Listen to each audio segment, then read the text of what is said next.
इसका जो एक बहुत जो दिव्य प्रयोग है, हमने हजारों हजारों रोगियों पर किया है और जिसने हजारों लोगों के प्राणों को बचाया है, वह प्रयोग है इतनी बड़ी गिलोय। और इसमें इतनी ही लगभग आप वीट ग्रास, गेहूं को अंकुरित करके उसका हरा घास थोड़ा लेकर के इसको कूट करके उसका जूस निकाल करके अब मिला करके पिलाते हैं, तो कैंसर रोगियों के लिए, कैंसर जैसे असाध्य और भयानक महामारी के लिए ये एक बहुत दिव्य औषधि है।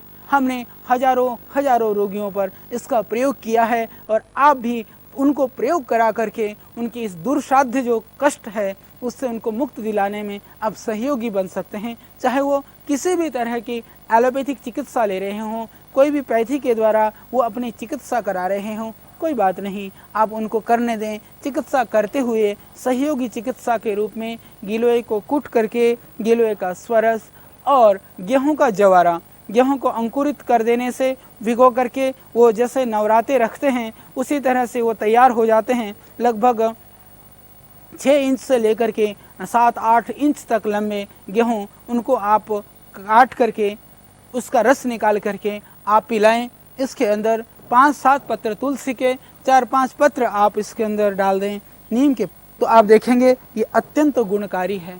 जो एप्लास्टिक एनीमिया के पेशेंट हैं, जिनको बार बार रक्त चढ़ाना पड़ता है, उनके लिए भी यह एक अद्भुत और अद्वितीय औषधि है।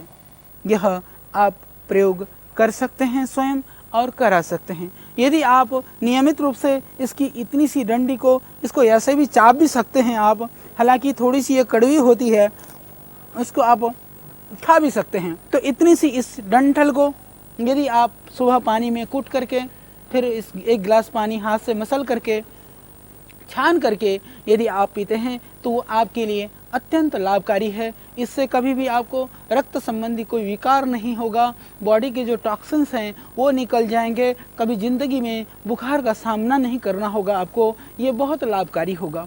यदि कोई मुझसे पूछे कि भारत की उन दिव्य औषधियों का आप लिस्ट बताएं, जो 8-10 औषधियाँ जिनको पूरे रोगों को समाप्ति सहित पूरे विश्व में भारत की हम इसके गौरव की प्रतिष्ठा कर सकते हैं, तो मैं बिल्कुल निसंदेह कहूँगा कि उनमें से एक औषधि यह हमारी गिलोय लता भी हो सकती है। तो इसको हम बहुत आगे तक बढ़ा सकते हैं पूरे विश्व के लोगों के लिए, क्योंकि जो पोल्यूशन से होने वाली बीमारियां हैं, बैक्टीरिया है, वायरस है, इन्फेक्शन है, उसके लिए यह एक बहुत ही उत्तम औषधि है, बहुत ही गुणकारी दवाई है। तो इसका हम प्रयोग कर सकते हैं।